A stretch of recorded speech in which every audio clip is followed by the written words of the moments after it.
Hello and welcome back to GED Live at PALS. In today's video, we're going to try something a little different than we've ever done. So I have a live question set that I'm going to do on the official GED website, and I don't know much about it either. I don't have an answer key, I haven't looked at it.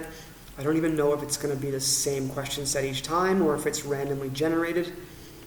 So it is possible that I could make a mistake while making this video. If I do, let's make a game of it. Go ahead in the comments and post below if you find that I've missed something or you think a certain answer is better. Hopefully we'll get the correct answers at the end, but I'm not even sure of that. So the purpose of this video is for you to see a bit more accurate version of what the GED is trying to prepare you for, and hopefully they're going to give us some valuable instructions. So let's dive right in. Okay, so you can see the website here, the link in the top. You can go and take this yourself. Maybe you'll have a different set, maybe it'll be the same set of questions. So we've got the official logo. It says welcome, candidate name. It tells us it's social studies, and it gives us some directions. So here is some of the information that you need to know before you start this test. So let's see what they tell us. You should not spend too much time on a question. If you are not certain of the answer, answer it the best you can and go on to the next question. Okay, so this is a strategy. They're just trying to help us with our time management. Next, if you are not certain of the answer to a question, you can mark your answer using the flag for review on the question screen. At the end of the test, you can return to the question using the question review screen.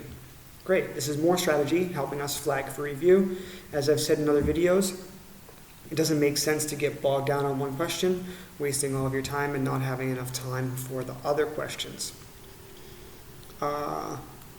Lastly, it says, some questions are based on materials presented on the left side of a split screen. Make sure to read each page on the left side before trying to answer the questions on the right side of the screen. Right, they're just telling us where to find information, passages, etc. Click the next button in the lower right corner to begin. All right, so I'm just going to do this like I was a student trying to pass this test. So I see we've got the flag for review option here. Now I see that there's 5 questions. Questions 1 through 3 refer to the excerpt. Don't have questions 1 through 3, so I think I'm going to start with 1, and each screen will be its own question. And great, what do we have? It says, the chart below describes the 4 methods used to amend the U.S. Constitution. I was going to try to do this in real time, answering within like 2 minutes per question. But I'm going to kind of explain myself, so it might be slower. Let's have a look, though. It's 1:53, and so we'll keep track of that. Okay, I studied this, so I kind of know already the methods for amending the Constitution. Then we have the 17th Amendment below us. I know that is regarding senators being elected and not selected. And then we have an excerpt from the article published in the Washington Times in 1908. First thing I'm going to do is look at the question. I want to know what I'm looking for. Which statement correctly describes in an important way that the process of amending the U.S. Constitution is different from the process of creating federal laws? Okay, so they didn't give us any information about the process for creating federal laws. And I'm not a politician and not a constitutional lawyer, so I don't know all that much about creating federal laws. Well, let's see what we do know if we've read a GED aligned text. Federal laws are written, debated, and passed in Congress. And then they are signed into action by the executive branch, the president. Okay, so let's see what their requirements are. So 1 government branch is involved in the amendment process. Only 1 legislative body can conclude the amendment process. Only state legislatures are involved in the amendment process. And only state governments can start the amendment process. Go ahead and have a look through all of the 4 ways in which the Constitution can be amended. Pause your screen and read them if you'd like on your own. I'm going to read them really fast myself, but I pretty much know it always starts in Congress or at a national convention, so it's a federal level, and then it's passed or ratified in the state level, either with the state legislatures or with the state level convention. And we have these magic numbers of 2/3 and 3/4, 3/4. The 17th Amendment, let's see if there's anything we can learn here. You can read it and pause on your own. I'm going to rush through it. I'll read it to you guys, why not? In 1787, delegates to the Constitutional Convention decided to give state legislatures the power to select U.S. senators. Select. So in 1787, these were not elected officials. The purpose was to ensure that the interests of the states were represented in the national legislature. However, some argued that they should be directly elected to their senators. They thought the interests of the states would be preserved because the people were the source of all government power. Okay? The first of nearly 300 congressional resolutions calling for direct election of senators came in 1826. Over the next 85 years, an amendment to directly elect U.S. senators was debated extensively. Finally, in 1913, the 17th Amendment, which allowed for the direct election of senators, was ratified. Okay. So that tells us about the amendment, the reason for it, and how it was put into action. This article says the senator said the reasons for this reform are thoroughly well understood. It will prevent the corruption of the legislatures. It will prevent men buying a seat in the Senate, and it will make the Senate more responsive to the will of the people. It will also make candidates campaign before the people. All right, so as I feared, they don't tell us anything about the process for creating federal laws. So what we have is the process for the amendment. The 17th Amendment stuff is probably related to the next questions, and this question is simply, we're going to have to use the process of elimination to see which is the best answer. So only one government branch is involved in the amendment process. This is true. It's government branch in the federal and on the state level, but it is one branch, the legislative branch. Only one legislative body can conclude the amendment process. I'm not sure about this because I don't know if I would call state legislature and conventions in the state the same body. I don't believe so. So that's possible, but not likely. C, only state legislatures are involved in the amendment process. This is incorrect because we have Congress involved. C is conflicting. D, only state governments can start the amendment process. This is incorrect because federal government starts it, state governments ratify it. So we're left between A and B. I think A is the best answer. I mean, we'll find out at the end, I hope. If you see a flaw in my thinking, go ahead and comment below and let us know. Let's move on to the next question. That took me 6 minutes. That's very long. Okay, which concern about the original method of selecting senators is implied in the excerpt? So I've already read it. I don't need to go back to it. Here, I'm going to leave it if you want to pause it and go back to read these. A, it failed to limit the influence of the wealthy, likely. B, it did not help organize debates effectively, unlikely. C, it neglected to limit the influence of the majority. Why would you want to limit the influence of the majority? Doesn't make sense. It did not encourage an efficient lawmaking process. That is unsupported. A, because we have buying a seat, failed to limit the influence of the wealthy. This is really interesting. I haven't done this in a long time. What does the word convention mean in both the chart and the 17th Amendment passage? Okay, so convention could be like a standard way of doing something, but we've seen here that the conventions are a meeting, so we'll just look for this is a context question. We should be able to find the vocabulary meaning based on the context it's used. Cultural tradition, nope. Formal assembly, yep. Agreed upon contract, nope. Preferred writing style. I mean, it is a preferred writing style, but not in this context.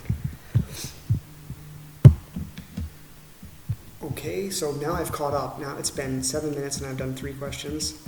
One more question 4. What does the passage in the graph indicate about the United States in the 20th and the 21st centuries? Now we have 2 new passages, I take it. Yes, so this is about women's voting rights, and then we have the number of women in the U.S. House of Representatives. Okay, so since the 19th century, many people have worked for equal rights for women. Much of this effort focused on suffrage, which is the right to vote. One of the greatest victories for the advocates of women's rights was ratification of the 19th Amendment to the U.S. Constitution in 1920.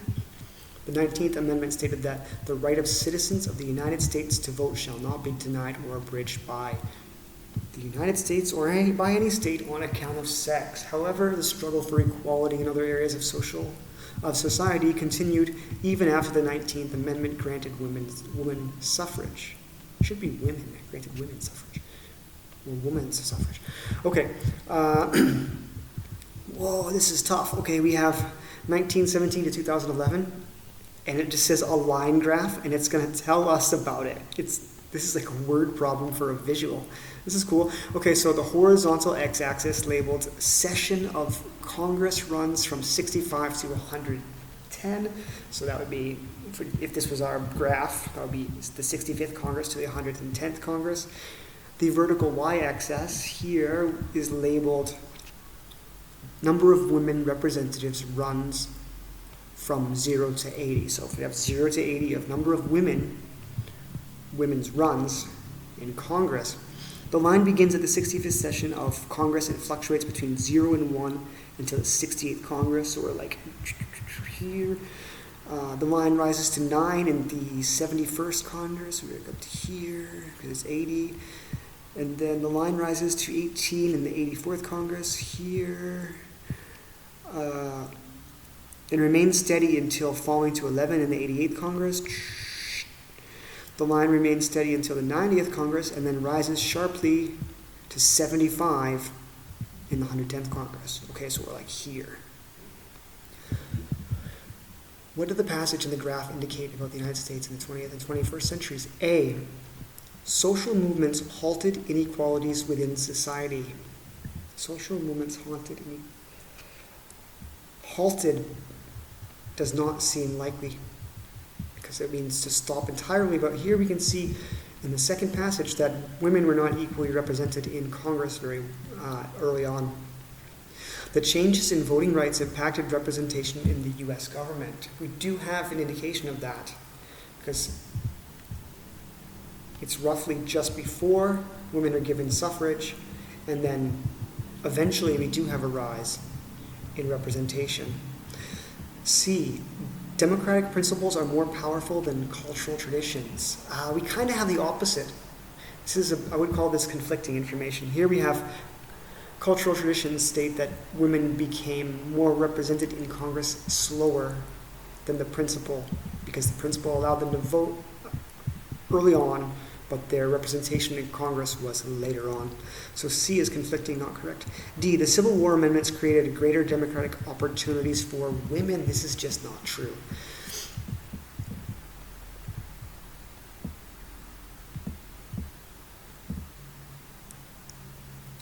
B seems like the best answer, because although C could be possible, the word halted is too strong, and B seems like the best answer.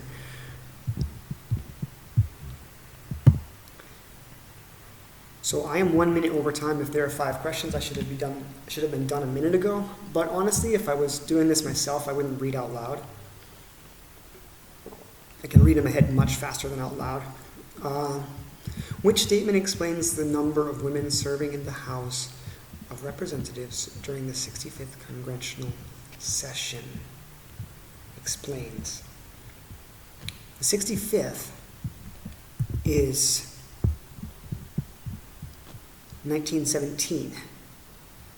So that's before women's suffrage. That's something we should know. Which statement explains the number of women serving in the U.S. House of Representatives during the 65th Congressional Session?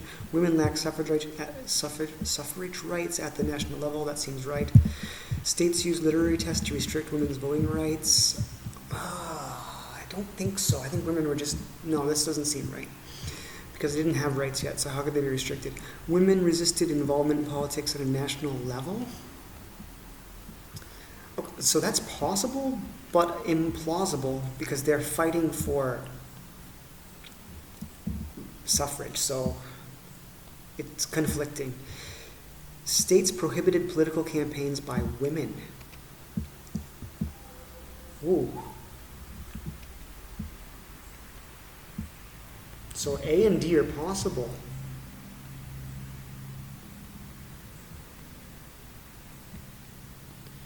I would say that this is a tough question because A seems like a pretty good answer before. It's a cause and effect relationship. Women lack suffrage rights, so they couldn't vote other women into office.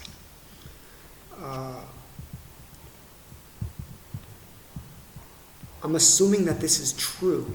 States prohibited political campaigns by women. I have to assume that's true because it says which statement explains the number of... yeah, I think D is a better answer. That one could be wrong. Let me know if you think that A is a better answer in the comments. I'd love to talk about this further. Okay, let's see what happens next. I hope I'm getting answers. I'll now have a opportunity to review the questions and my answers. Okay, click next to continue. Okay, so here we have, well, we don't get answers, I don't think, because this is now a tutorial on the question review screen for you guys. And the next option is either previous or end tutorial. So I don't think, I'll click end tutorial after we go through this. I don't think we're actually going to get the answers. So, I don't know. Maybe I'm right, maybe I'm wrong on one or two even. Nonetheless, you get to see the process, and you get to see how even someone who's pretty confident was a bit slow. If I hadn't been reading out loud to you guys, I would have been just barely on time. The instructions below are provided on the live exam. They are provided here for your reference only. The review feature is not functional on this practice exam. So not only am I not going to get answers, we're not going to be able to use the review, but you can read all of this stuff. It basically tells you the instructions for the review. This is really valuable. You're going to use this screen when you take the test because you definitely want to mark for review. That last question, if I had more questions, I would have marked the last question for review, question 5. And review button, review all button, review unanswered button, review flagged button. This is great. They're telling you what each button does.